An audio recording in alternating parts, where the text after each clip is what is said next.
All right. So we're going to talk a little bit about the signs of the end times. And there was so much going on this week. Just a lot going on this week, I tell you. And I'm going to kind of focus in starting out. I know y'all all think I'm going to talk about Israel. That's just a part of it. I saw a lot going on with the black spirit, and so we're going to look at that. You can be seated, Brother Gus. We're going to go to Zechariah 6, talking about the four spirits that are in the earth, and of course this takes you to Revelations 6. You see the four spirits that are in the earth at the last days. Now, I firmly believe that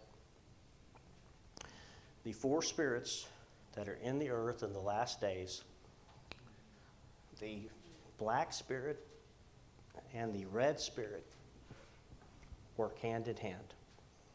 The red spirit, of course, is the communist socialist spirit. The black spirit is the market spirit. The market spirit is going to be the spirit that leads us to the mark of the beast. And they're going to be able to control what you buy or sell. And of course, that's going to fit perfect with the socialist spirit, because the socialist spirit, what do they want to do? They want to control everything. They want to tell you what you can buy, right? I mean, when they come in and start telling you, oh, you can't buy a big slushie. There was one of those states up north a couple of years ago. They said you couldn't buy a big slushie. You could buy two small ones, but you couldn't buy one big one.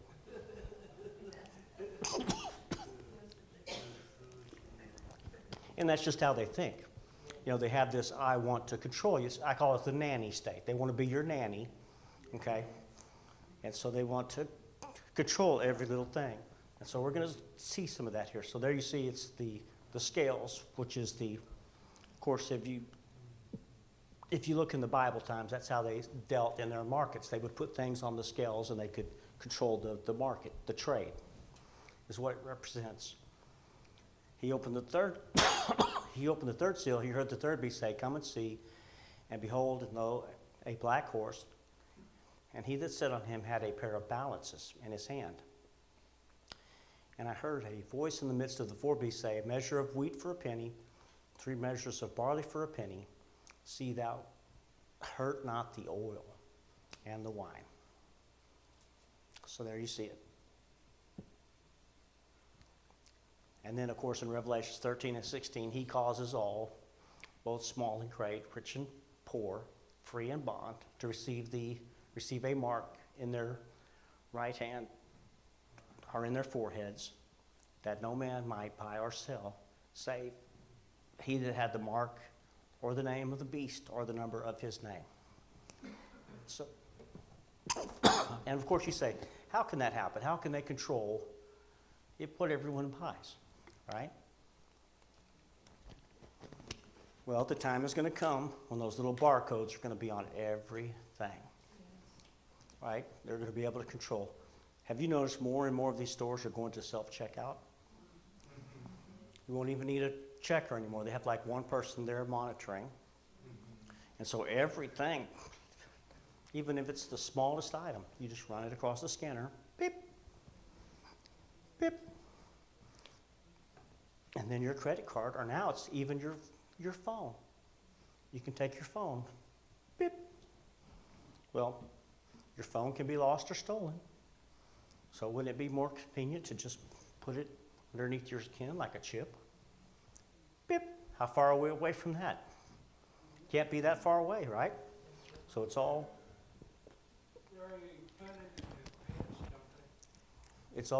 done electronically. Yes, we're getting closer and closer to it all the time. You can see it. It's going to be. Now, the prices of household items. This is from January 2020 through October of 2023. Have y'all noticed this? It's called inflation. Natural gas is up 29%. Electricity up 25%. Groceries up 25%. Restaurant food up 24%. And if you want to buy a used car, you're going to pay an extra 35%. Why? You know, this world moves on oil. It's just that simple. Everything is transported and moved on oil and coal. Coal is the other thing. Between those two items, that's how we move everything in this world. And if you take those two things away, it's going to drive up the price of everything. There's no reason to do it. Why are they doing it? Okay? So that's what you have to ask yourself, that why? Okay? So here's a little clip I'm going to show you here, and they're going to talk about, that's John Kerry. He's our climate czar. Now, pardon me, but czar, doesn't that sound Russian? That sounds almost Russian, right? They created a position and they called it the czar. He's the climate czar. And he's basically saying the United States needs to just move away from coal. We need to give up on coal. And meanwhile, China's building a new coal plant every other week, right? They're just moving past us, right? And they're just making coal plants left and right, and they're producing, right, like there's no tomorrow. But we, in the meantime, we're just sitting still, right, while they're moving ahead. And so that's what this clip is talking about here. If you were working, so your battery will run out on your tank in the middle of the battle. China's top spy agency, the Ministry of State Security, that's their emblem right there. Funny how it has a red in there. Isn't that what the prophet said you would look for? The red spirit. Okay? There you see the red, hammer and sickle. The top spy agency, the Ministry of State Security. This is what they said. The context of these controls, the mineral controls. Just as human life is inseparable from vitamins, critical minerals are also called the vitamins of strategic industries. Folks, why would we want to be their servants? They are going to be cruel masters. There is no reason to be servants to China. Okay? 77% of the batteries, these EV batteries, are built by China. We have plenty of oil. So, remember after 9/11, and we all were like in shock, and it took about a week. Everybody kind of came together, right? USA, USA, and then it was blame. Well, you didn't connect the dots. You should have seen it coming. You should have connected the dots, right? Okay, so let's do this in reverse. Let me see. The Green Spirit. They blew up our barracks in Beirut in 1983. Everybody remember that? That was Islamic Jihad. It was terrorists. It was the Islamics, right? Then they started hijacking airplanes and shooting Americans and throwing them off the airplane, dumping them onto the tarmac. Then they started hijacking cruise ships and dumping off Americans in wheelchairs. Everybody remember that? That was Islamic people. Then they blew up our USS Cole. Then they attacked our embassies. And it was all the same thing. It was Islamic extremists that were doing it. Well, a tip came in to the FBI in Phoenix from a flight school. And the flight instructor at the school said, there's something weird going on I got to tell you guys about. I've got several students. They're in my class, and they're from Saudi Arabia. Nice guys, but there's something weird about them. What's that? I was talking to them the other day, and they said, we're not really all that concerned about landing. Okay, I'm going to tell you right now, takeoffs are optional. Takeoffs are, to a pilot, the takeoff is optional, okay? But once you're in the air, landings are not optional. Okay, that's pretty important. Okay. Ding, ding, ding, ding, ding, the alarm bell. So that FBI guy said, oh, yeah, that sounds pretty. So he started looking at these guys, and he's like, oh. Next thing you know, he linked it to Muhammad Atta. These guys are in the same, that was the main guy. He was down in Florida. But this guy in Phoenix, he figured it out. That one FBI agent figured it out, the whole plot. I mean, not every little tiny detail, but I mean, basically, he figured it out. These guys are going to fly planes, and they're going to do something. He didn't know what they were going to hit, but he knew they're trying to figure out how to fly planes. They're going to take over planes and fly them. So he types up the memo. He sends it up his chain of command. And when you read the books on the 9/11 Commission, remember, they didn't connect the dots, right? The Phoenix memo, it traveled up the chain of command to his next higher up. It went to the next higher up, and then a guy got it above there, and he said, well, that's an interesting theory.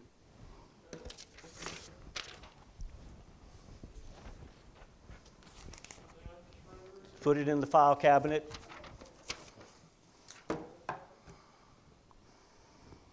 All right, let me see. You ready? They're flying spy balloons over our nuclear missile bases. Okay? They're flying their airplanes this close to our planes to make our planes rock in the air. And they don't care. They're taking their ships when the whole ocean's there and they're coming to within 100 yards. Could be a sign. They found out that they have a spy base in Cuba where they're eavesdropping on everything that we're saying. They found a lab in San Francisco that had all kinds of anthrax, and this barely even made the news. This was just a few weeks back. It was Chinese. And they had all kinds of anthrax and different things in that lab that they found. Can you kind of see the dots? Okay? So let's go a little bit forwards here. The red horse, they're given a great sword. They take peace from the earth. And I know there's a lot going on with Israel, but I'm kind of focused in on China right now because there's a lot going on with China right now. Okay? This right here, this article talks about Travis Air Force Base in California. There is a company, and they still don't know. This company has come in and spent billions of dollars, and they won't even tell you who they are. And they're buying land right next to Travis Air Force Base. And if you listen to the article, right at the very end, they tell you there's connections to China. Let's update the news from the ABC 7 News I-Team tonight. The mysterious company that's purchased nearly $1 billion worth of real estate near Travis Air Force Base is prompting new federal legislation tonight. The I-Team has been digging into Flannery Associates and its nearly 55,000-acre land acquisition in Solano County. And tonight, ABC 7 News I-Team reporter Stephanie Sierra is here with the latest from federal lawmakers about this. Stephanie. Yes, this new legislation already in the works, in part because serious questions continue circulating about Flannery Associates and what the company plans to do with land bordering 3 sides of Travis. Tonight, we're learning more about these acquisitions and the need for stronger transparency. It's described as the most massive yet mysterious land purchase encroaching one of the most critical military bases in the U.S. And no one knows why. This mysterious entity is unwilling to disclose to anyone, local, state, or federal, what it is they're doing and why they're doing it.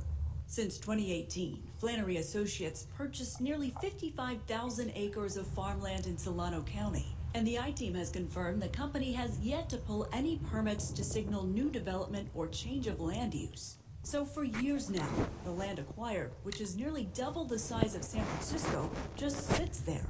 And its future remains unknown. You would think that they would want to be cooperative in their work. I've never seen anything like this before in my life.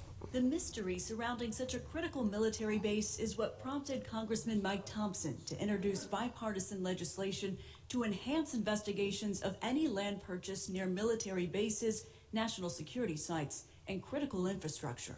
Currently, there's a process by which any investment can be scrutinized for any type of foreign participation. And we learned that the process and the laws that govern that have limitations. That process is led by the Department of Treasury's Committee on Foreign Investment in the U.S. Last year, a Chinese manufacturing company purchased land near a military base in North Dakota, raising national security concerns. But the committee claimed it was unable to review, let alone block the transaction, because the land was outside the scope of their jurisdiction. So what we're trying to do is expand that to give the federal agencies more ability, better ability to be able to look into these purchases. How will you ensure the Committee on Foreign Investment identifies a foreign adversary entity in such a way nothing gets slipped under the rug? There needs to be more communications between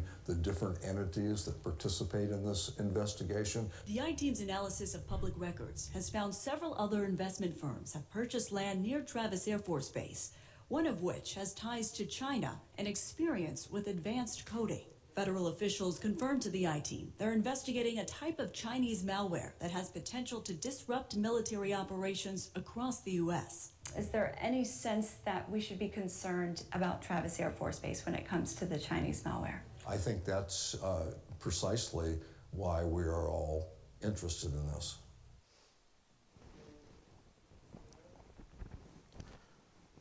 At the state level, Arkansas, they passed a state law, their governor, where they will not allow Chinese companies to buy any agricultural land at all.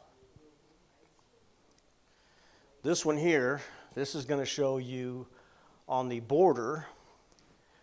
Okay.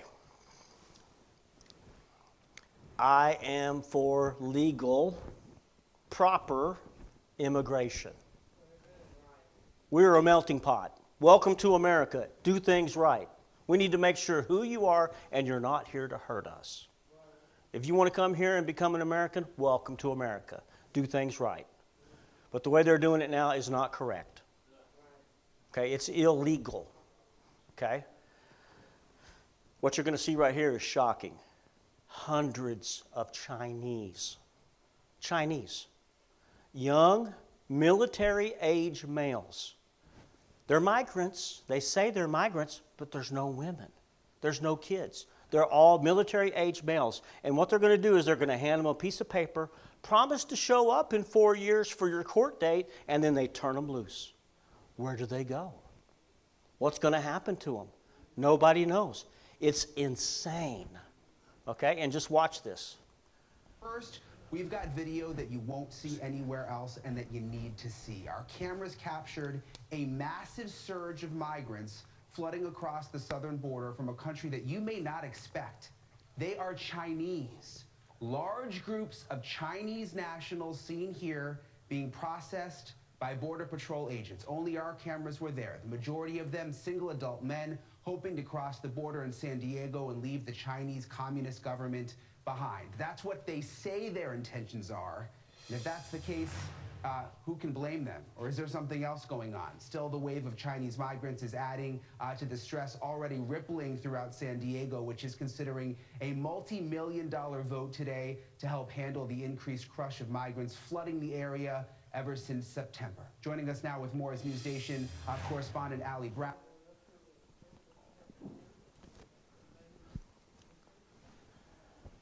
Why? Where are they going? What's their plan? That's my question. Are we going to be looking back a few months from now going, somebody should have connected the dots? Right? When something happens. This one here, this is on CBN, and they're talking about Chinese gate crashers. And these people are going on to military bases, and then they just basically say, oh, we're tourists and we're lost. And we ended up in restricted, secured areas, and they drive around for a while until they get stopped. And of course, they're taking pictures of everything they can take pictures of. And then they pretend to be tourists. That's what this next one is talking about. Street Journal reports that Chinese nationals posing as tourists have accessed U.S. military bases and other sensitive sites, maybe 100 times over recent years. Well, here to explain what this means is Gatestone Institute Senior Fellow China Analyst Gordon Chang. Well, it's definitely an espionage threat. There's a pattern there. China uses every point of contact with the United States to undermine and destroy our society. So if you have one or two quote unquote Chinese tourists who've tried to get onto a U.S. military base, well, you could say, well, those are just isolated incidents, but not 100 of them. And we have to remember that we have all of these Chinese migrants coming across our southern border in unprecedented numbers. And although almost all of them are who they say they are, they're just desperate and given up on China, some of them appear to be saboteurs. They're packs of males in groups of 5 to 15 who are of military age, unaccompanied by family groups, who pretend not to speak English, and some of them are known to have links to the Chinese military. These look like saboteurs, which means that on the first day of a war in China, we are going to be fighting these saboteurs on our own soil, which means for the first time since the War of 1812, Americans will have a sustained fight on American soil.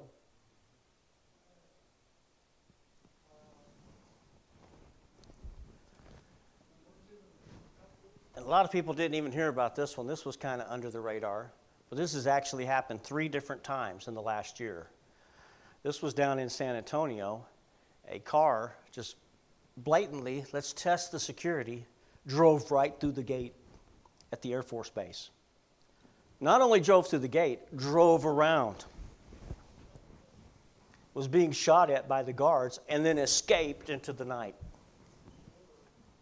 They need to go back to remedial marksmanship.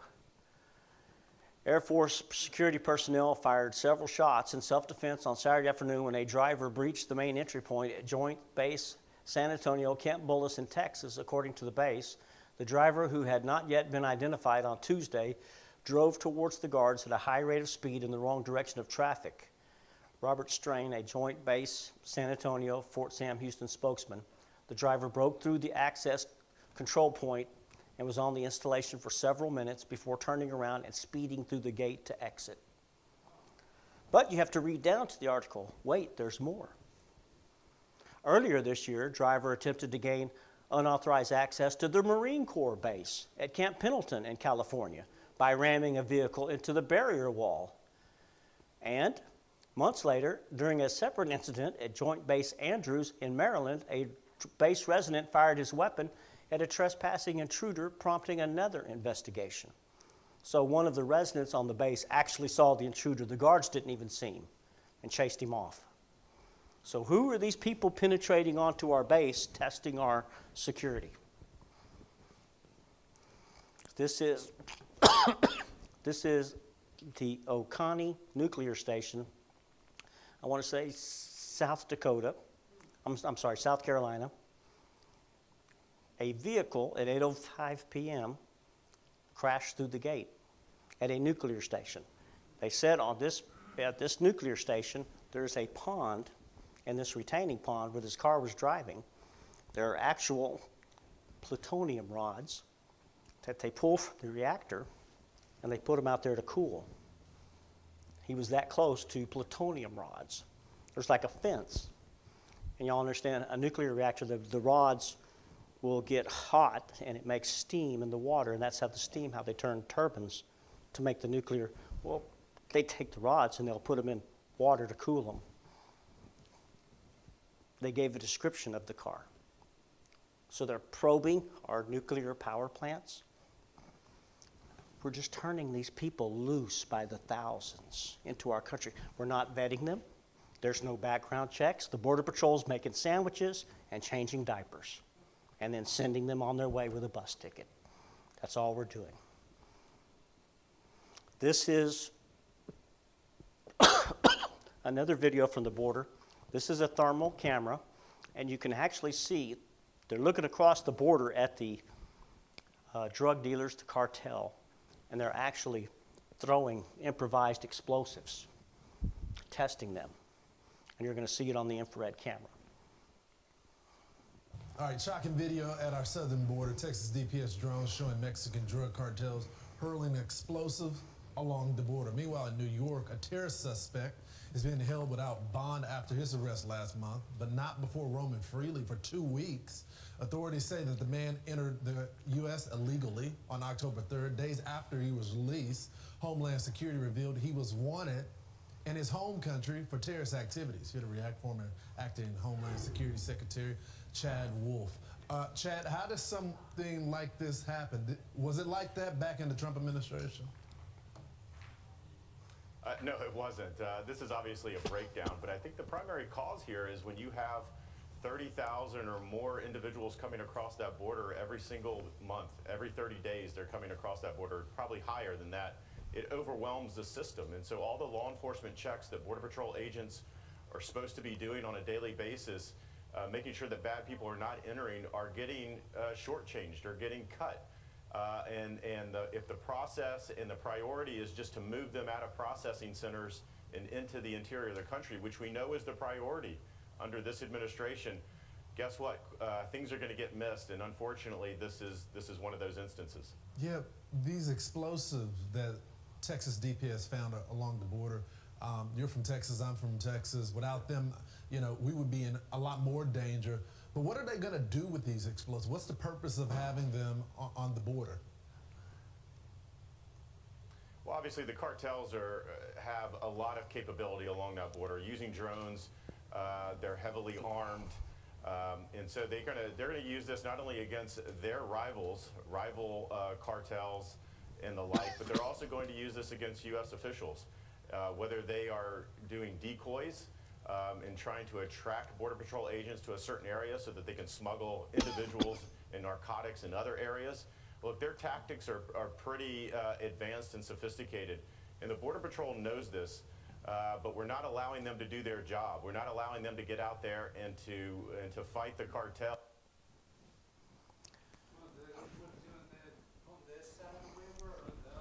They saw them across the river doing that, so they know they have those capabilities. There you can see the Texas had put barbed wire, so the federal government came in with a forklift and lifted up the barbed wire so that the people could come through. So then Texas went to court, had to go to court to sue to try to put the barbed wire back. Texas Attorney General Ken Paxton is appealing a federal judge's decision on the Texas-Mexico border. In October, the state filed a lawsuit accusing the federal government of destroying concertina wire. That's what Texas, kind of like razor wire, that Texas officials had installed along the border. Now, there's been a back and forth in court over it. Today, Texas appealed the judge's ruling, which allows the Biden administration to destroy wire that Texas law enforcement places along the border. Isn't that something? They're literally fighting us to prevent us from defending ourselves. This one right here is a little bit scarier. This one here, they're showing you where they're actually cutting our fence up. They're using cutting torches. They're cutting the fence up, and you're going to see a bunch of African people are coming across. Hundreds and hundreds of people from Africa are pouring across. A surge of migrants causing chaos in Arizona. The epicenter of the crisis is a remote border town called Lukeville. The CBP closed the Lukeville port of entry yesterday to redirect Border Patrol officers to processing migrants, but some say the decision is exacerbating the problem. Bill Malusian is live there in Lukeville, Arizona. Tell us more. Dana, good morning to you. Here in Lukeville, we are quite literally in the middle of nowhere. 2.5 hours to the closest major city. Thousands are crossing here illegally every day, and the situation is completely unsustainable. We'll step out, give you a look at the scene here. This is a mass of hundreds upon hundreds of people who have crossed the border illegally and are camped out here at the border wall, waiting to be apprehended by Border Patrol. You'll quickly notice these are all single adult men. There is not a single woman or child in this group. Where are they going? And these guys what are are they here coming for? From all over the world. Large amounts of African men from Senegal, from Guinea, from Mauritania, from Egypt, others from the Middle East, others from Asia. This is Border Patrol's Tucson, Arizona sector, which just had 17,500 illegal crossings last week alone. That is the highest weekly total ever recorded. We talked to one for this sector. We talked to one man from Mauritania who told us he paid smugglers $10,000 to get here, first flying into Colombia. We talked to another man from Guinea who says once he's processed, he plans to head to New York City. Now, you might be wondering, how does this happen when we have the border wall right here? Well, there are breaches all in the wall, and we want to show you this remarkable video we shot yesterday. Take a look at this. Border Patrol and federal contractors were trying to fix a hole in the wall that smugglers cut when a huge surge of illegal immigrants came pushing through that gap, trying to get into the United States and successfully doing it before Border Patrol could fix it. They were trying to weld it, and all these people started pushing through the hole in the wall. And you'll notice there's a human smuggler dressed in black right on the other side of the wall. He sees our camera. He kind of just gives us a shrug and then salutes us, essentially saying, there's nothing they can do about it. Border Patrol has been finding these cuts in the wall all over the place. They try to fix them. There's nothing they can do about it. They say it's like a game of whack-a-mole. Take a listen to what... Okay. So this one here, this is in Arizona. These are all the people from Africa. Now this is from the State Department. This is from their own thing put out by the State Department last year. ISIS is taking over Africa. Y'all remember ISIS, right? They're the ones that chop Americans' heads off. They put you in the orange jumpsuit, put you down on your knees and chop your heads off. You think maybe ISIS is smuggling a few people across the wall? Possibly. We don't have a clue who these people are. They're coming in by the hundreds, laughing at us. And there's the green spirit that kills with his sword. There's the guy that they missed. And of course, it's going to happen. They're going to miss people because they're not able to have time to look at any of them.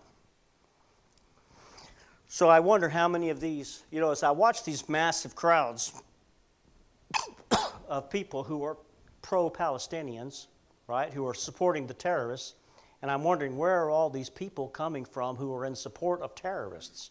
Where are all these people coming from? Maybe they're just walking across the border, right? You heard the guy, I want to go to New York, join the protest.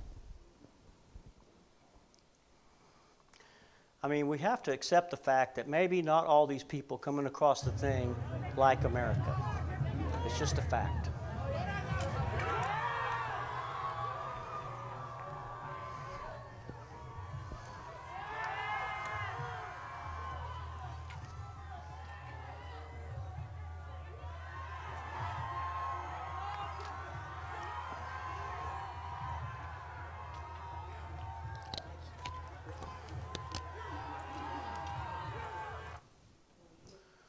We are letting a lot of hate into our country, folks.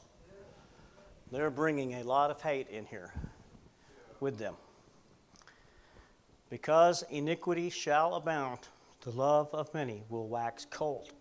That's what the Bible tells us in the last days. Many shall be offended, shall betray one another, shall hate one another.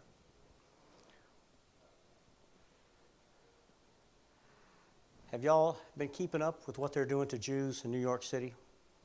It is just outrageous. I didn't think we would see this in our lifetime. This woman was on the subway, and a man walked up to her. "You're a Jew, aren't you?" "Yes." Just punched her down for being a Jew.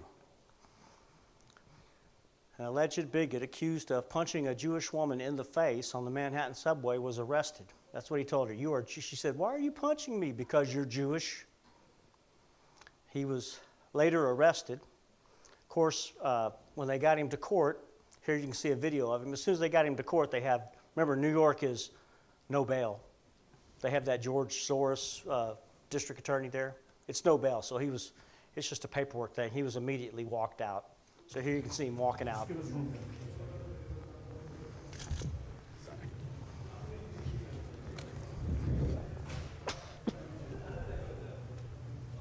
He's a Jew hater.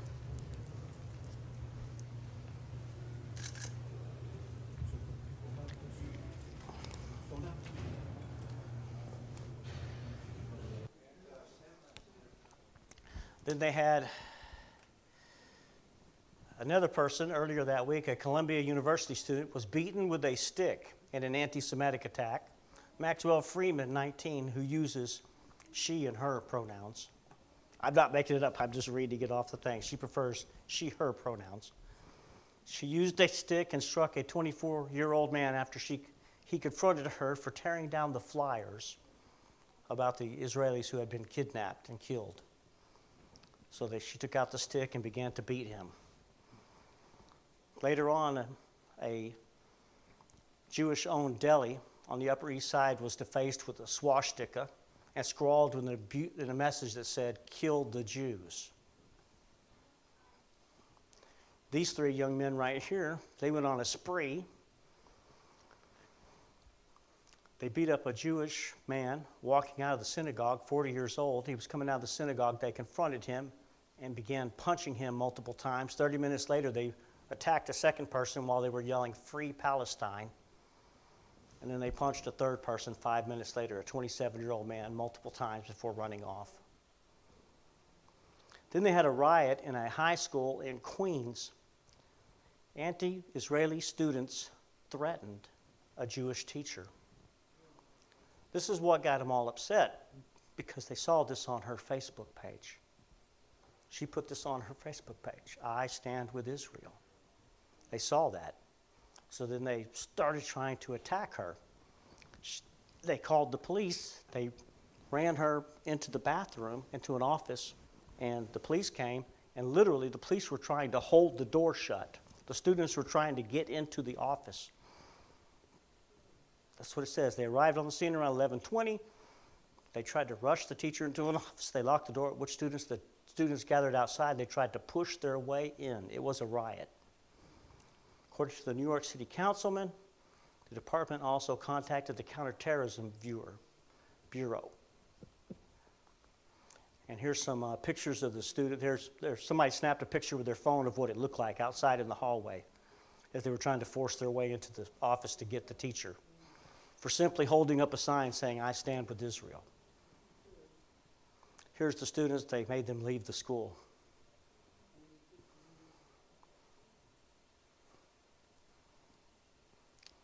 And this is what one lady in New York wrote on her Facebook. New York City has the largest population of Jewish people of any city in the world. My neighborhood, the Upper West Side, is home to many people, including a very large number of people who have a close connection to the Holocaust. Yet I'm horrified to say that I saw many posters of kidnapped hostages torn down or defaced in my neighborhood, more than I saw in any other neighborhood on a long walk through Manhattan yesterday. The level of hate and vitriol we are seeing being directed against Jews throughout New York City, the country, and the world is astonishing. After the horrific attack and violence on October 7th, we should all be coming together to denounce the terrorism and Hamas. Instead, this has meant an opportunity for the Marxist left to unleash unvarnished anti-Semitism,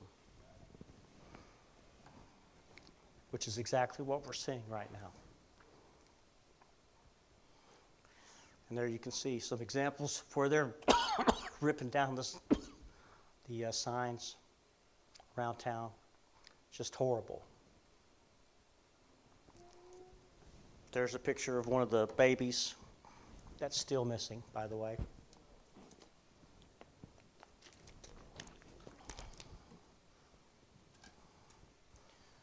There's a picture of some of the hostages that were released.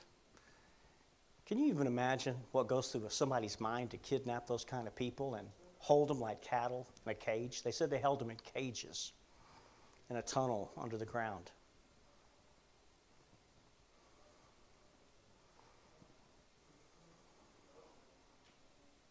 That's somebody's mother, grandmother.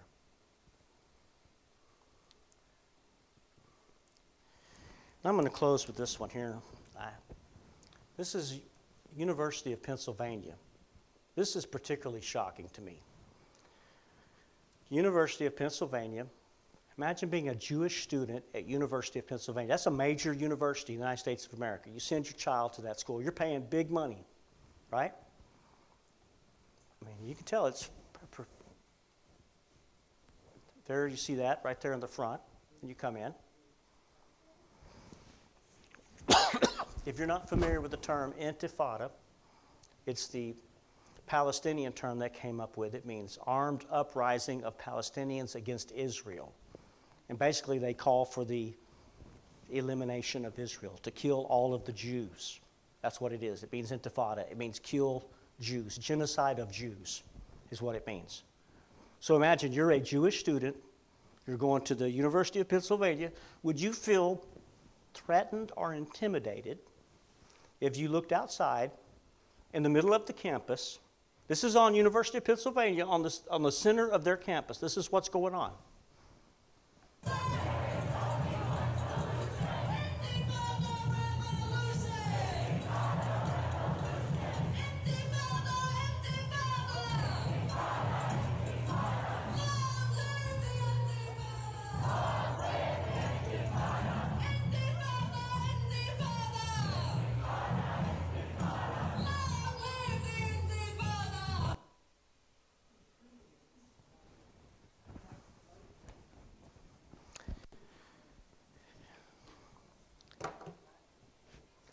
That's the world we're living in right now, folks.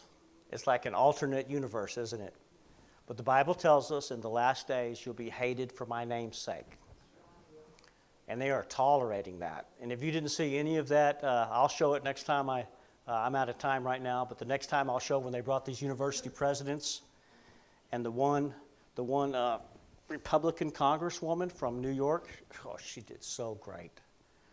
And she flat nailed them. Say that it's against the code of conduct to call for the genocide of Jews. And that lady would not say it was. That lady resigned last night. But that's her college right there. She was allowing that to go on her college campus, and she was not speaking against it. Would you feel at least intimidated if you were a Jewish student and that was going on right through the middle of the college campus? Let's stand right now. Amen. Folks, we're living in the last of the last days. You can see it all around us.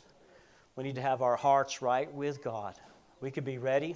We need to be ready because Jesus could return at any moment. We're in the last days. Let's talk to the Lord.